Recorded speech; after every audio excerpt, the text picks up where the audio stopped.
जो व्यर्थ की बात तुम्हारे यहां मिलने आए और दूसरे की बुराई कर रहे हैं, तुम्हारे यहां मिलने आए और दूसरे की निंदा कर रहे हैं, तुम्हारे यहां मिलने आए शंकर जी की निंदा में लग गए, शिव पुराण की निंदा में लग गए, भगवान के भजन की निंदा में लग गए, तो कह देना ए मेंढकी, ए मेंढक की लुगाई, अगला जन्म तेरा मेंढक का होने वाला है। बड़ा कठिन है, बड़ा कठिन।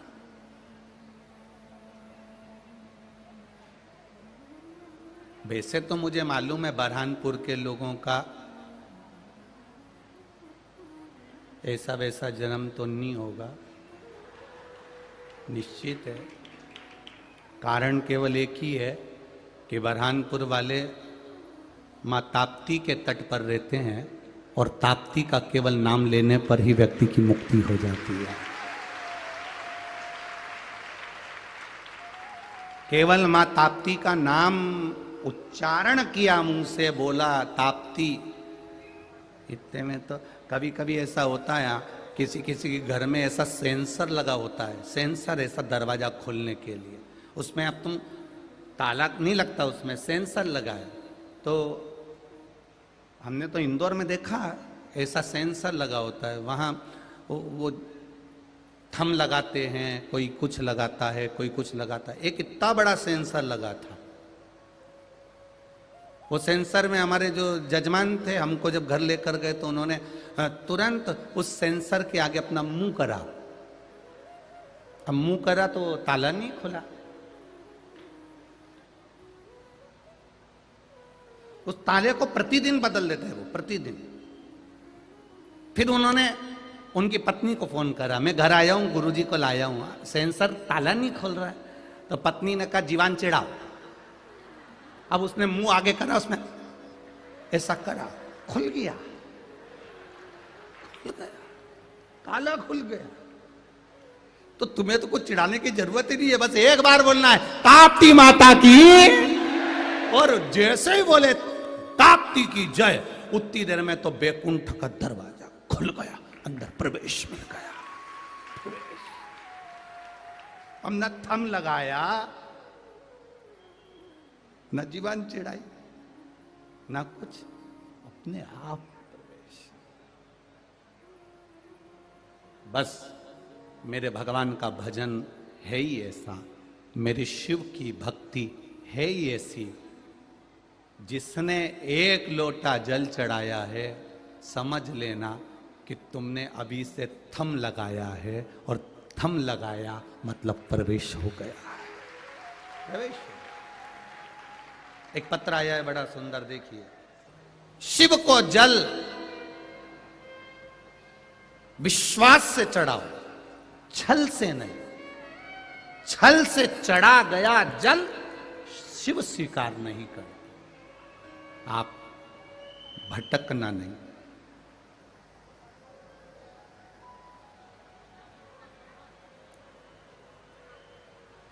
पहले कथा में कहा है ज्ञानी अज्ञानी दोनों को समझाया जा सकता है, पर अभिमानी को नहीं समझाया जा सकता। जिसके भीतर अहंकार भर गया हो, मैं 2 घंटे रोज रामायण पढ़ता हूँ, मैं 4 घंटे रोज पोथी पुराण पढ़ता हूँ, मैं 5 घंटे भगवान का भजन करता हूँ, मैं 6 घंटे भजन करता हूँ, उनको क्या आता है, मैं जानता हूँ भगवान कैसे प्रसन्न हो सकते हैं, मुझे मालूम है व्रत कैसे करना चाहिए, मुझे मालूम है उपास कैसे करना चाहिए। ना ना ना ना, शिव महापुराण की कथा कहती है कभी बुजुर्ग को भी अगर घर की बहू या बेटा कोई बात समझा रहे हो, आप गलत कर रहे हो, कुछ सिखा रहे हो तो सीख लेना चाहिए। और कभी कभी बहू बेटे को घर के बुजुर्ग भी अगर कुछ सिखाएं तो सीख लेना चाहिए। सीख जहां से अच्छी मिले, जैसे मिले उसको प्राप्त करो। ये मत क्यों मेरा बुढ़ापा हो गया, मेरे बाल सफेद हो गए, जिंदगी निकल गई, ना ना ना, कभी हमको सीखने को मिल रहा है। कपिल देव जी महाराज से माता देवहूति को ज्ञान मिला। देवहूति मां थी, कपिल देव जी पुत्र थे, अपने पुत्र से ज्ञान लिया माता देवहूति ने। और एक ज्ञान सबसे बड़ा प्रबल माता देवहूति को कपिल देव जी महाराज ने दे दिया। प्रबल ज्ञान। मां चटनी पीस रही है, हाथ में 10 चूड़ियां हैं, आवाज कर रही है। मां ने चूड़ी निकाली, 2 हाथ में चूड़ी रह गई, 2-2 चूड़ी, वो भी आवाज कर रही है। मां ने 1-1 चूड़ी निकाल दी, हाथ में 1-1 चूड़ी हो गई। कपिल देव जी ने आकर मां का सिलवट्टा, वो चटनी पीसने का सिलवट्टा, पत्थर को रोका और रोक कर मां से कहा, मां बस इसी को ज्ञान कहते हैं। 10 लोगों के साथ बैठकर भजन करोगे तो फालतू की बात होगी, भजन नहीं हो सकता। 10 लोगों के साथ बैठकर अगर भजन करोगे तो फालतू की बात होगी, भजन नहीं हो सकता। जब अकेले हाथ में चूड़ियां रह जाती है तो वह आवाज नहीं करती। उसी तरह अकेले बैठकर भजन करोगे तो केवल परमात्मा मिलेगा, दूसरा कोई नहीं मिल सकता।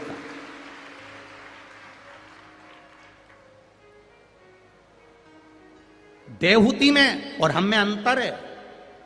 देहूती सत्संग करने बैठती थी तो अकेले बैठती थी, और हम सत्संग करने बैठते हैं तो पूरे खानदान के लोग। तू कितनी बजे आएगी, मैं तेरी जगह संभाल लूंगी, तेरे पास में बैठूंगी, मैं तुझे अपने पास बिठा लूंगी। इशारा करके अपने पास बिठाया।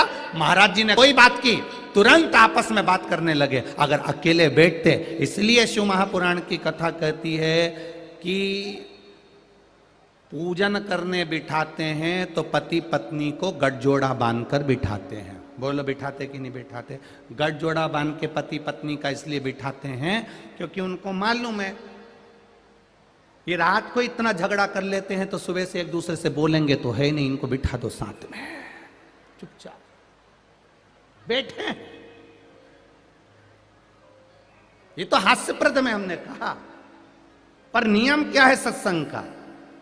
ये तो हमने हास्य में कह दिया, पर इसका नियम क्या है सत्संग का? सत्संग का नियम है, माता देहूती से कहा अकेले हाथ की चूड़ी आवाज नहीं करती। उसी तरह अकेले बैठकर भजन करने में परमात्मा मिलता है, उसकी भक्ति मिलती है, उसकी दृढ़ता मिलती है, उसका विश्वास मिलता है। ये जितने लोग आवाज करते हैं ना, शोर करते हैं, यहां से कहीं से आवाज आए, कहीं कहीं से आवाज आए, 4-6 लोग चिल्ला रहे हैं। क्यों चिल्ला रहे हैं? एक ने कोनी मारी, दूसरे को लगी, दूसरे ने तीसरे को मारी, आवाज निकल पड़ी। होठ में सुरमा लगाया, काजल, दांत सफेद, आंख लाल, खुले हुए बाल, कंकु की लगाना थी बिंदी, उसकी जगह लगा ली काजल की बिंदी। अब तुम सोचना, एक बार घर पे जाके तुम ऐसा श्रृंगार करना, होठ काले, आंख लाल, बिंदी काजल की, बाल खुले, और फिर कांच में, और उस पे मान लो तुम्हारे दांत लंबे लंबे, और फिर दर्पण में तुम मुंह देखो तो तुम्हें याद आ जाएगा वो हम लोग पहले माताएं गाती थी ना, वो श्राद्ध पक्ष में दीवार पे गोबर से बना बना के, ऐसी दीवार पे गोबर से बनाती थी, उसमें चमकीली पन्नी चिपका के संजा होली संध्या ऐसा कुछ बनाती थी, तो उसमें गाती थी, हिरनी का बड़ा बड़ा दांत कि तेरी अम्मा मारेगी कि कूटेगी, घाय। फिर याद आ, कई लोग गाते थे उसको, छोटी सी गाड़ी लुढ़कती जाए लुढ़कती जाए, बामे बैठी संजा माँ लेंगो दमकाती जाए, चूड़ लाखन काती जाए, हिरनी को बड़ा बड़ा दांत थारी अम्मा मारेगी कि कूटे। पुराना है, अब बहुत पहले दीवार पे गोबर से बना बना के लोग गाते थे, नाचते थे, आनंद करते। अब गया ये मोबाइल ने सब गड़बड़ कर दिया। ये रोज कुछ ना कुछ बताता रहता है, प्रतिदिन लोगों को रातों रात करोड़पति बनना है।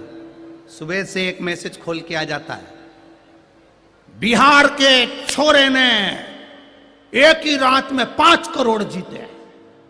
इसने मोबाइल में पहली टच करा, फिर उसने कहा आई डालो, उसने डाल दी, फिर कहा उसने IFSC कोड नंबर डाल, उसने डाल दिया। इतनी देर में ये मैसेज ही पढ़ता रहा, उतनी देर में बैंक पूरा खाली हो गया। और ये रात भर में करोड़पति बनने की जगह रोडपति बन गया। अब थाने में गया, पुलिस वालों से कहा मेरी FIR लिख लो। तो उन्होंने कहा करा क्या? कुछ नहीं, एक मैसेज आया था, उसमें लिखा था ये रातों रात करोड़पति बन गया, मैं भी बनने वाला था, मैं भी बनने वाला था। अरे भाई, रातों रात कोई करोड़पति नहीं बनता। कोई अंबानी से जाकर पूछना, पेट्रोल पंप पर काम करना पड़ा था तब जाकर अंबानी बना था। कोई टाटा बिरला से जाकर पूछना कि क्या करा, तगाड़ी उठाई तब टाटा बिरला बने हैं। एक एक सेठ से, तुम्हारे नगर के भी जितने सेठ हो उनको देखना, उनके दादा परदादा ने मेहनत करी कि नहीं करी। कहीं ऊपर से बारिश नहीं हो गई धन की और कोई महाराज तुमसे कह दे कि मेरे पास आओ, मैं तुमको रात भर में करोड़पति बना दूंगा, तो सबसे पहले मेरे को ले चलना। क्या दिक्कत है? कथा करने की जरूरत ही नहीं पड़ेगी, एक ही बार में करोड़ों का धन। फिर काय को सियोर वाला महाराज फालतू का 3 घंटा खर्च करे और ये लोग 3 घंटा बैठ के काय कथा सुने? काय को कथा सुनोगे फिर 3 घंटा तुम कथा में क्यों बैठोगे? कठिन है, कठिन। शंकर की कथा कहती है मेहनत तुमको करना पड़ेगी, कर्म तुमको करना पड़ेगा, लगन तुमको लगाना पड़ेगी, फल महादेव दे देगा, ये निश्चित है। कर्म करो, मेहनत करो, और कर्म और मेहनत के साथ में फल वो दे।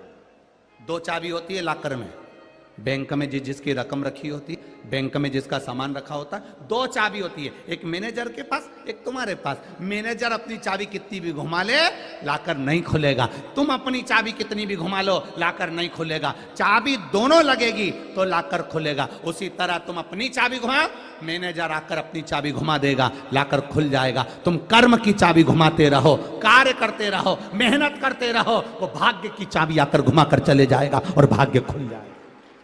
चाबी उसके पास में है। आप अपनी मेहनत करो, आप अपना कर्म करो, कर्म से वंचित मत हो, शिव नाम से वंचित मत हो, राम नाम से वंचित मत हो। कृष्ण गए, पूरा कौरव और पांडवों का युद्ध समाप्त हो चुका था। कौरव और पांडवों का युद्ध समाप्त हो चुका था। अश्वत्थामा क्रोध की अग्नि में जल रहा था। मेरे पिता को झूठ बोलकर मारा है, पर युधिष्ठिर ने झूठ नहीं बोला। उसने कहा था अश्वत्थामा हाथी मर गया। हाथी जब बोला गया तब भगवान कृष्ण ने शंख बजा दिया था, तो हाथी सुन नहीं पाए थे। कभी कभी हमसे भी गलती हो जाती है। कहने वाले ने कुछ कहा, समझने वाला कुछ समझ पाता। एक पति पत्नी गार्डन में घूम रहे थे, सामने से कुत्ता आ गया। पति ने पत्नी का हाथ पकड़कर पीछे किया, कुत्ता और आगे आने लगा। पति घबराने लगा, ये कुत्ता मेरी पत्नी को काट खाएगा। पति ने पत्नी का हाथ पकड़कर फिर पीछे करा, कुत्ता और आगे आया। पति को लगा ये पत्नी को खा जाएगा तो बच्चों का टिफिन कौन बनाएगा, बच्चों को स्कूल कौन भेजेगा। कुत्ता मुझे खा जाएगा, चल जाएगा, पर पत्नी को नहीं काटने दूंगा। कुत्ता जमकर दौड़ा, पति ने पत्नी को गोदी में ले लिया। जैसे गोदी में लिया, कुत्ता भाग गया।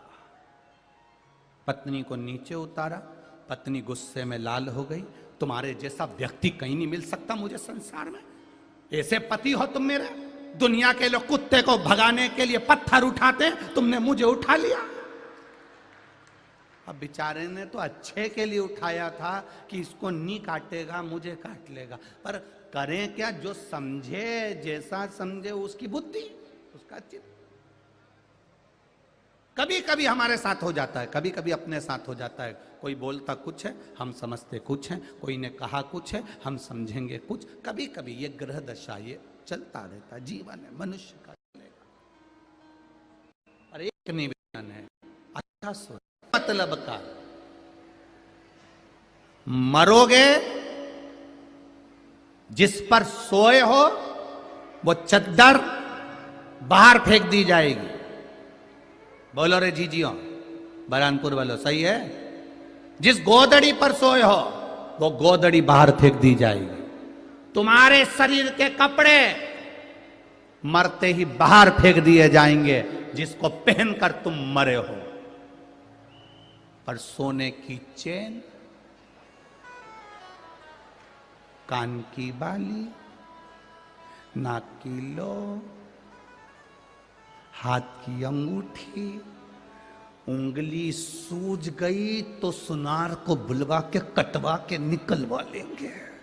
इसमें के चोटे हैं तुम्हारे घर में, ऐसे चोटों के बीच में रहकर भजन कर लेना बहुत बड़ी बात है,